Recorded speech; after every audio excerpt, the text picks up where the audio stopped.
नमस्कार विद्यार्थी मित्रांनो, इयत्ता 9वीच्या सर्व विद्यार्थी मित्रांचं आपल्या युट्यूब चॅनलवर सहर्ष स्वागत आहे. मुलांनो, वास्तव संख्या या दुसऱ्या प्रकरणातील सराव संख्या 2.3 आपल्याला या ठिकाणी शिकायचं आहे. खूप महत्वपूर्ण भाग आहे बेटा. तर करणींच्या कोटी म्हणजे काय, करणी म्हणजे काय, कोणत्या संख्या करणी आहेत, तर सजातीय करणी, विजातीय करणी आणि या करणीचं सरळ रूप देणं, करणींची बेरीज, वजाबाकी, गुणाकार, हे सर्व भाग आपल्याला या उदाहरण संग्रहामध्ये, या सराव संचामध्ये शिकायचा आहे. आणि याद्वारे आपल्याला विविध जे उदाहरणं दिलेली आहेत बेटा, हे सर्व आपल्याला या ठिकाणी शिकायचे आहेत. महत्वपूर्ण भाग आहे. हा सर्व भाग शिकण्याच्या अगोदर तुम्हा सर्व विद्यार्थी मित्रांना विनंती आहे की आपण जर या चॅनलवर नवीन असाल तर सर्व विद्यार्थी मित्रांनी आपल्या चॅनलला सबस्क्राईब करावं व सबस्क्राईब करून त्याच्या बाजूला जे बेलचं बटन आहे ते दाबावं, जेणेकरून मी पाठवलेले प्रत्येक व्हिडिओ तुमच्यापर्यंत सर्वात अगोदर पोहोचेल व आपण सर्वजण मिळून गणित या विषयाचा चांगल्या प्रकारे अभ्यास करू शकू बेटा.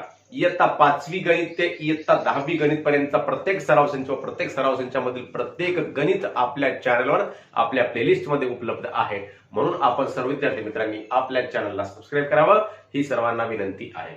तर बेटा, सराव संच 2.3 मधला पहिला प्रश्न आहे, पुढील करणींच्या कोटी सांगा. कोटी म्हणजे काय? ही जे करणीचं चिन्ह आहे, या करणीच्या चिन्हाच्या बाहेर जी संख्या दिलेली असते, तर ही संख्यामध्ये काय म्हणजे काय असते, या करणीची कोटी असते. म्हणजेच या घनमुळामध्ये 7 जे आहे, तर कोटी किती आहे बेटा? याची 3 कोटी आहे. अतिशय सोपा प्रश्न आहे. कोटी बरोबर आहे 3. आता इथं 5 वर्गमुळात 12 दिलं. जेव्हा इथं या वर्गमुळामध्ये कोणतंही चिन्ह, कोणतीही संख्या दिलेली नसते वर्गमुळाच्या मध्ये, तेव्हा म्हणजे हे काय असते? वर्गमूळ असते बेटा. या करणी चिन्हाच्या मध्ये कोणतंही चिन्ह जर नसेल तर ते काय असते? वर्गमूळ असते. म्हणजेच याची कोटी किती असते? वर्गमुळाची 2 असते बेटा. आता इथं या करणी चिन्हाच्या वर कोणतं चिन्ह दिलेलं आहे? 4 दिलेलं आहे. म्हणजेच याची कोटी किती आहे? कोटी 4 आहे. आणि या मधल्या संख्येला काय म्हणतात बेटा? करणीस्थ संख्या म्हणतात. काय म्हणतात? करणीस्थ संख्या. आणि ही काय असते? कोटी असते. दोन्ही भाग समजून घ्या. याला म्हणायचं करणीस्थ संख्या आणि याला म्हणायचं कोटी, आणि याला म्हणायचं करणीचं चिन्ह. आता या ठिकाणी करणीचं चिन्ह दिलं फक्त.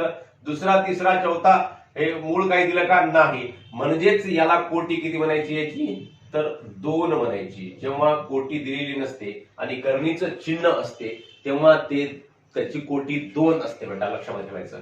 आता या करणीच्या चिन्हाच्या वर किती आहे? 3 आहे. मग कोटी किती आहे बेटा?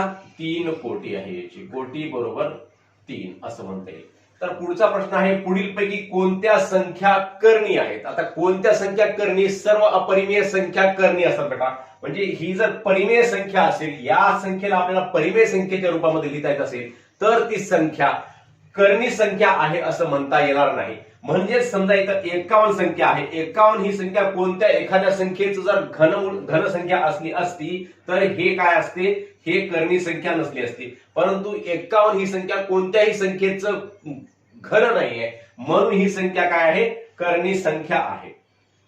या संख्येला आपल्याला काय लिहिता येईल? जास्तीत जास्त घनमुळामध्ये 17 गुणिले 3 लिहिता येते. 17 ही कोणत्या संख्येचा वर्ग नाही आणि 3 सुद्धा कोणत्याही संख्येचा वर्ग नाही, म्हणून या संख्येला असं जरी लिहिलं तरी चालते. म्हणजेच घनमुळामध्ये 57, 51 ही संख्या काय आहे? करणी आहे. करणी आहे. आता चौथ्या मुळामध्ये 16. आता किती आहे? इथं चौथ्या मुळामध्ये 16 दिले. मग 16चं चौथं मूळ किती निघते बेटा? बघा बरं. 16चं चौथं मूळ जर केलं तर काय करता येईल आपल्याला? 2 गुणिले 2 गुणिले 2 गुणिले 2. म्हणजेच हे काय होते? 4, 4 दुनी 8, 8 दुनी 16. म्हणजेच याचं काय निघते? मग चौथं मूळ या 16चं चौथं मूळ 2 निघते बेटा, 2. म्हणून ही काय? मग करणी आहे का? 2 ही संख्या नाही आहे. म्हणजेच या संख्येला आपल्याला परिमेय रूपामध्ये लिहिता येते. ही संख्या परिमेय रूपामध्ये लिहिता येते, म्हणून हिला काय म्हणायचं? करणी नाही म्हणायचं. काय म्हणायचं? करणी नाही. हे समजून घ्या बेटा. पुढचा प्रश्न आहे, 5व्या मुळामध्ये 81. मग 81 या संख्येला लिहिला आपण तिच्या मुळांच्या रूपात, गुणाकाराच्या रूपामध्ये. काय होईल मग? 27 त्रिक 81. म्हणजेच 3 त्रिक 9, 9 त्रिक 27 आणि 27 त्रिक 81. 3चा किती गुणाकार व्हायला? 4 वेळेस गुणाकार व्हायला. पण इथे किती मूळ आहे? 5वं मूळ आहे. म्हणजेच या 3चा गुणाकार 5 वेळेस जर असला असता, या ठिकाणी 4 वेळेस जर असला असता, तर आपण याला ही संख्या परिमेय आहे असं म्हणत होतो, परंतु पाचवं मूळ दिलेलं आहे बेटा या ठिकाणी, म्हणून ही संख्या कशी आहे, परिमेय नाही या ठिकाणी. म्हणून परिमेय नाही म्हणजेच काय आहे, करणी आहे, करणी आहे. म्हणजे ही जे कर्निस्थ संख्या आपण लिहिलेली आहे या ठिकाणी, कर्निस्थ संख्या आपण गुणाकाराच्या रूपामध्ये लिहिल्यानंतर या संख्येमधून परिमेय संख्या जर बाहेर निघत असेल आणि करणीचं चिन्ह जे आहे ते करणीचं चिन्ह जर राहत नसेल मग तर ही संख्या काय असते, परिमेय संख्या असते. मग अशी संख्या करणी नाही असं आपण म्हणत असतो. जसं आपण या ठिकाणी 2 हे उत्तर काढलं होतं, म्हणजे ही करणी नाही.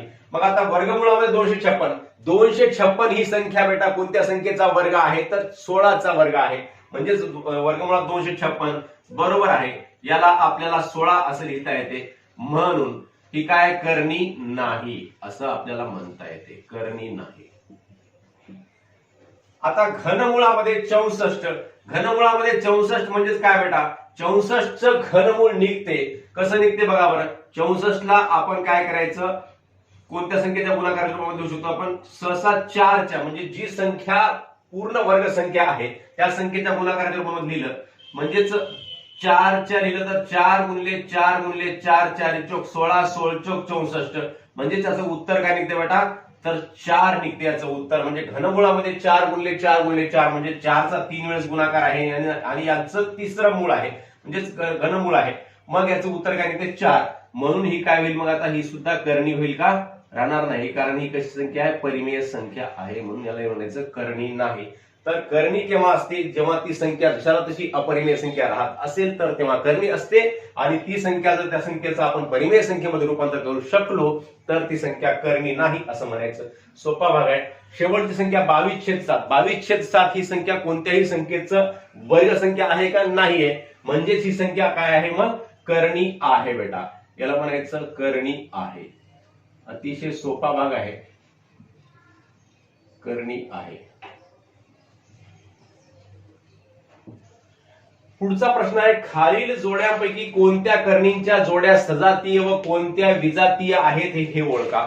मग कोणत्या सजातीय जोड्या आहेत आणि कोणत्या विजातीय आहेत. सजातीय जोड्या केव्हा म्हणायचं बेटा, जेव्हा याचं करणी मधलं कर्निस्थ संख्या समान येते, कर्निस्थ संख्या समान येते आणि करणीची कोटी सुद्धा समान येते बेटा. जसं आपण इथं बघितलं, ही आहे कोटी आणि ही आहे कर्निस्थ संख्या, म्हणजे या संख्येमधली संख्या कोणतीही, या संख्येमध्ये कर्निस्थ संख्या आणि या करणीची कोटी समान आली की त्या संख्येला म्हणायचं सजातीय संख्या, आणि जर समान येत नसेल तर तिला म्हणायचं विजातीय करणी. अशा प्रकारे आपण याला म्हणू शकतो. मग या वर्गमुळात 52 ला आपण कसं लिहू शकतो बेटा, बघा बरं, बरोबर आहे, वर्गमुळात 52 म्हणजेच या संख्येला अशा प्रकारे लिहायचं की त्या संख्येपैकी या संख्येचे अशा मूळ अवयवाच्या गुणाकाराच्या रूपामध्ये लिहायचं की त्या मूळ अवयवापैकी, त्या अवयवापैकी एक संख्या ही काय असली पाहिजे, पूर्ण वर्ग संख्या असली पाहिजे बेटा. म्हणजे 52 ला अशा प्रकारे लिहू शकतो आपण, 26 दोन्ही 52 सुद्धा लिहू शकतो आणि 13 गुणिले 4 म्हणजे 13 चौक 52 सुद्धा लिहू शकतो, परंतु 13 गुणिले 4 लिहायचं. का लिहायचं, कारण 4 ही संख्येचं वर्गमूळ निघू शकते. म्हणजेच या दोन अवयवापैकी एक अवयव म्हणजे 26 गुणिले 2 पैकी एकही पूर्ण वर्ग संख्या नाही, परंतु 13 गुणिले 4 पैकी हे 4 जी संख्या आहे ती कशी आहे, पूर्ण वर्ग संख्या आहे. म्हणून या 52 ला 13 गुणिले 4 या रूपामध्ये आपण लिहायचं. 13 गुणिले 4 13 चौक 52 होतं बेटा. मग आपण याला असं लिहिलं आणि हे 5 वर्गमुळामध्ये 13, ह्या वर्गमुळामध्ये 13चे कोणतेही अवयव पडत नाही, ते जसं तसं लिहिलं.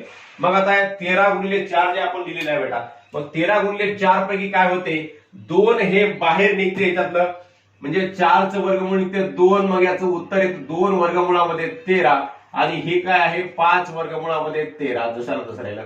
मग इथं वर्गमुळात 13 आहे, इथं सुद्धा वर्गमुळामध्ये 13 आहे आणि या दोघांचंही इथं कोटी कशी आहे, समान आहे. कोटी समान असली पाहिजे आणि कर्निस्थ संख्या समान असली पाहिजे, या दोन्ही अटी या ठिकाणी पूर्ण होत आहेत. म्हणून वर्गमुळात 52 आणि 5 वर्गमुळात 13 ह्या काय आहेत, मग सजातीय करणी. म्हणून वर्गमुळात 52 व 5 वर्गमुळात 13 या सजातीय करणी.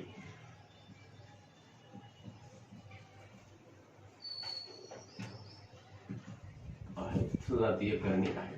किंवा सजातीय करणी म्हणून सुद्धा आपण असं एका शब्दामध्ये लिहू शकतो या ठिकाणी बेटा, सजातीय करणी. आता इथं वर्गमुळात 68 सांगितलं आणि 5 वर्गमुळात 3 सांगितलं. तुम्हाला सांगितलेलं आहे संख्येचे अवयव पाडताना असे सहसा अवयव पाडायचे की त्या अवयवापैकी एक संख्या ही कशी असली पाहिजे, पूर्ण वर्ग संख्या असली पाहिजे. म्हणजेच 68 चे अवयव 34 गुणिले 2 सुद्धा पडतात आणि 17 गुणिले 4 17 चौक 68 सुद्धा होते.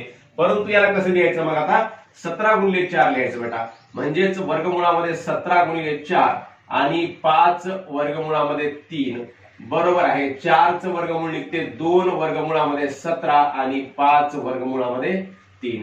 या ठिकाणी वर्गमुळातल्या संख्या ज्या आहेत या दोन्ही संख्या सजातीय आहेत का, नाही. म्हणजेच कर्निस्थ संख्या समान आणि या कर्णीची कोटी सुद्धा कशी समान आहे का, कर्णीची कोटी समान आहे परंतु कर्निस्थ संख्या समान नाही.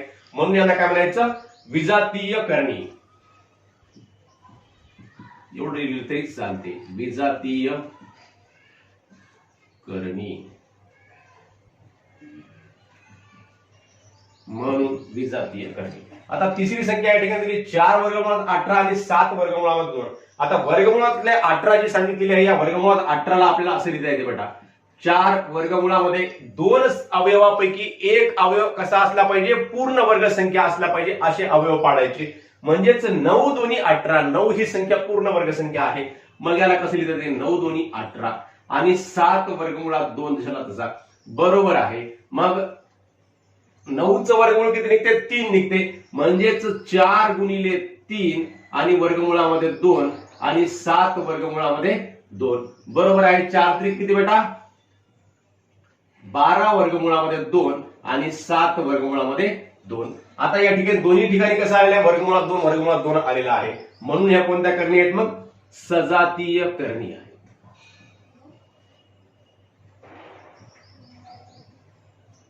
तर अशा प्रकारे हे आपण प्रश्न बघितलेले आहेत. लगेच आपण पुढचे प्रश्न बघूयात.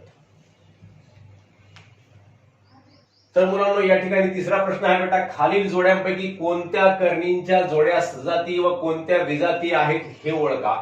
यामधले आपण 3 प्रश्न सोडवलेले आहेत. आता हा चौथा प्रश्न आहे बेटा, 19 वर्गमुळात 12 आणि 6 वर्गमुळामध्ये 3 ह्या ज्या वर्गमुळामध्ये संख्या दिलेल्या आहेत या वर्गमुळातल्या संख्यांना आपण अवयवांच्या गुणाकाराच्या रूपामध्ये लिहायचं आणि त्या अवयवापैकी एक अवयव हा पूर्ण वर्ग असेल याची आपण थोडीशी काळजी घ्यायची बेटा.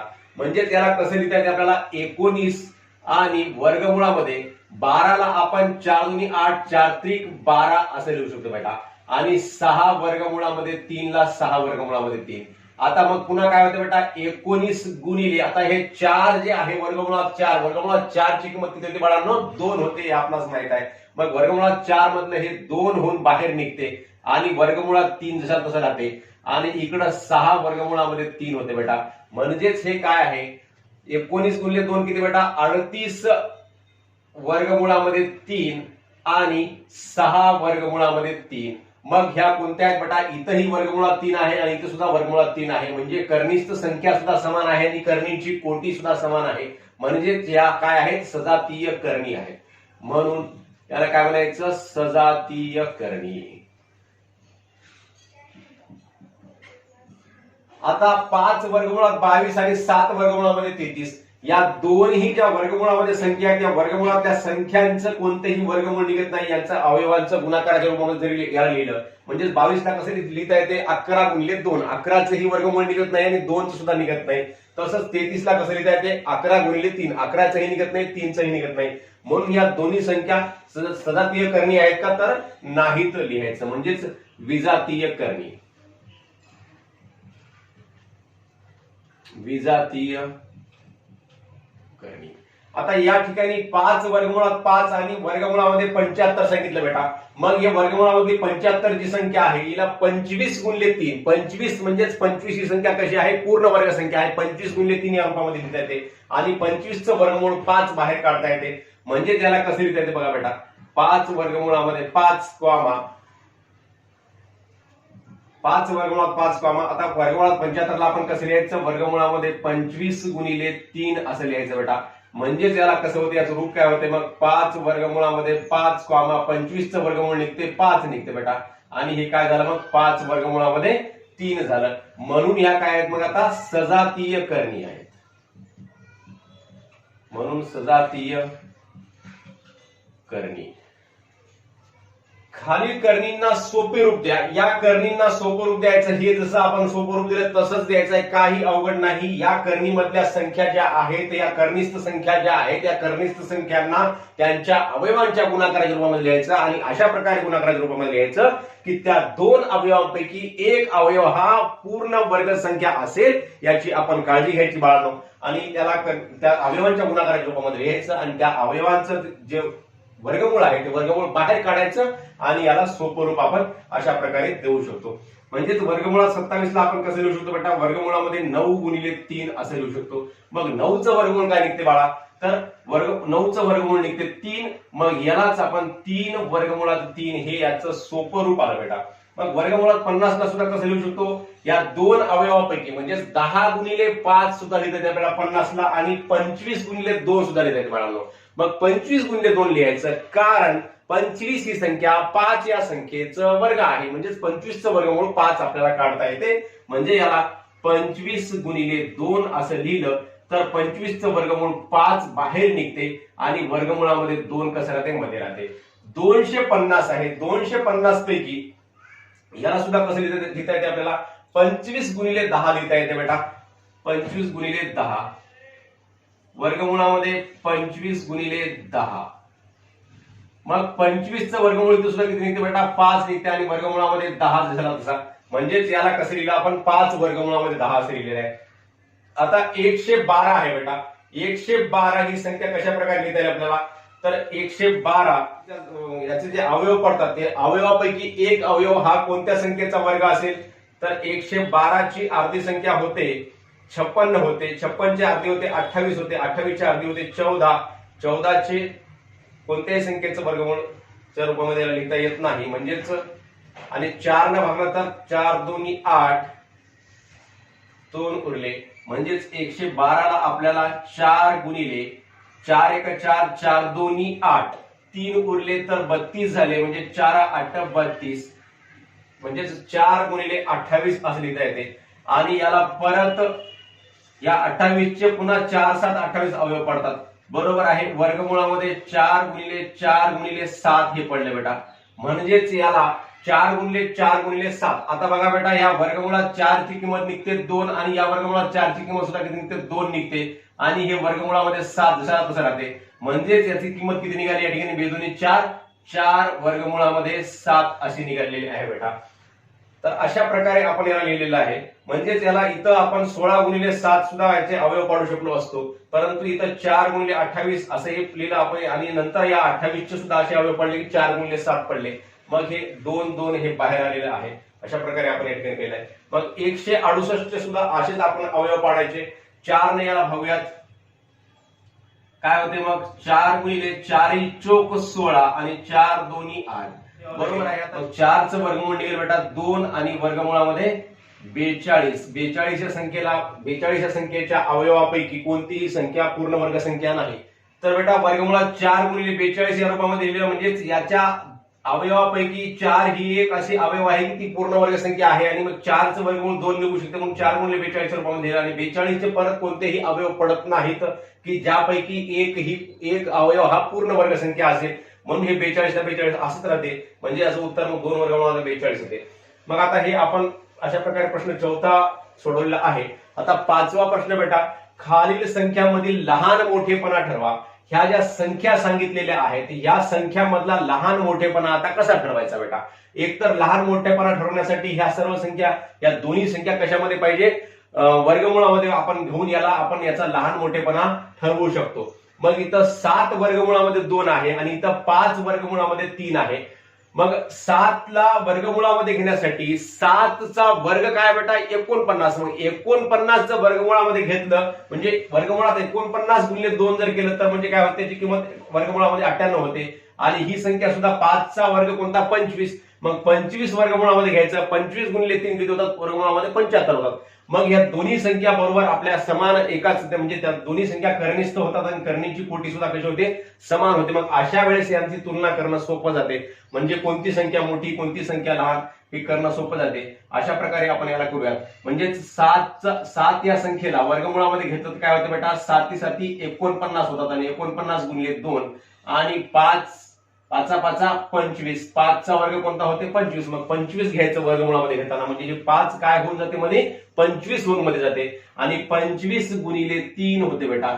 म्हणजेच मग याचं उत्तर काय येते बेटा, तर वर्गमुळामध्ये 49 गुणिले 2 काय होतात या ठिकाणी वर्गमुळामध्ये 98 होतात आणि हे काय होते वर्गमुळामध्ये 75 होते बेटा. वर्गमुळामध्ये 25 3 75. मग आता 98 मोठे का 75 मोठे बेटा, तर 98 मोठे हे आपल्या सर्वांना कळते. मग वर्गमुळात 98 कडे आपण मोठा आहे हे आपण कडे चिन्ह दाखवू शकतो. या ठिकाणी दोन्ही संख्या कशा दिलेल्या आहेत, वर्गमुळामध्ये दिल्यात. वर्गमुळात 247 आणि वर्गमुळामध्ये 274.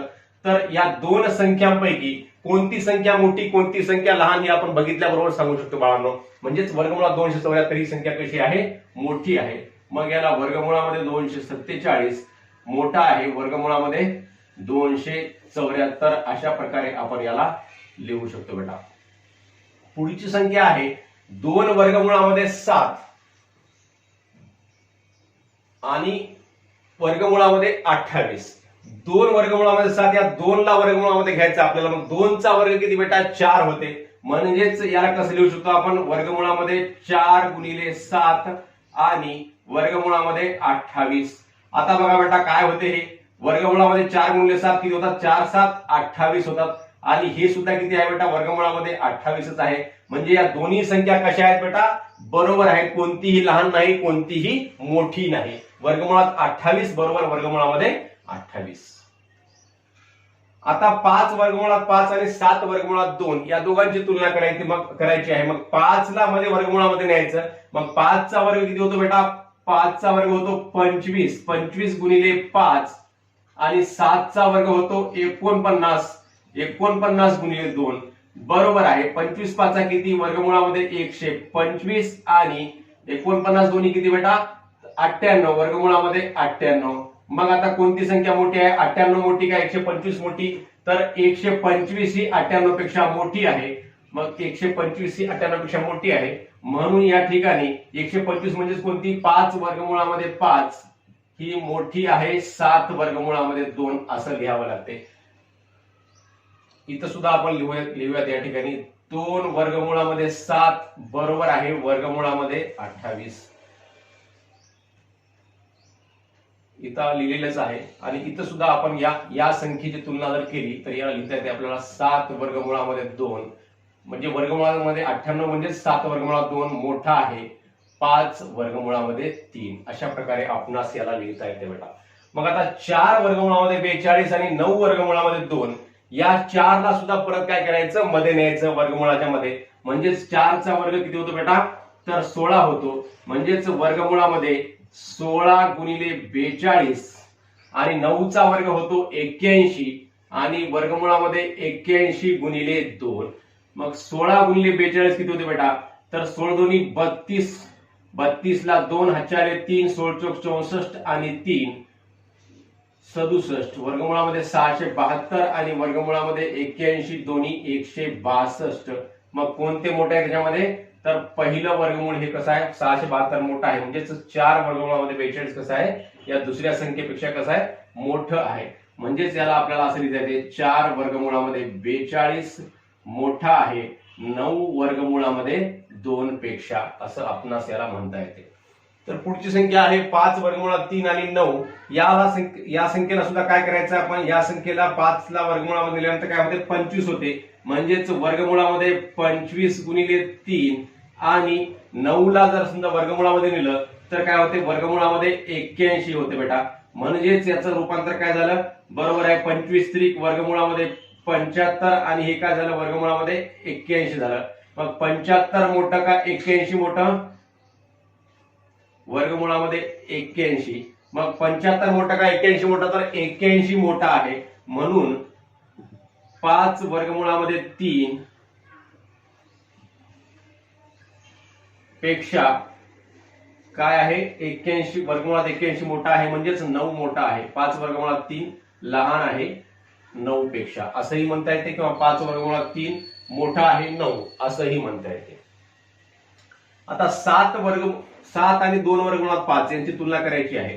तर 7 ला आपण वर्गमुळामध्ये लिहायचं असेल तर काय लिहू शकतो बेटा, 49 लिहू शकतो वर्गमुळामध्ये. आणि 2 वर्गमुळामध्ये 5 ला आपण कसं लिहू शकतो, 2 ला मध्ये लिहिलं तर काय होते, ते 4 होते. म्हणजेच 4 गुणिले 5 होतात.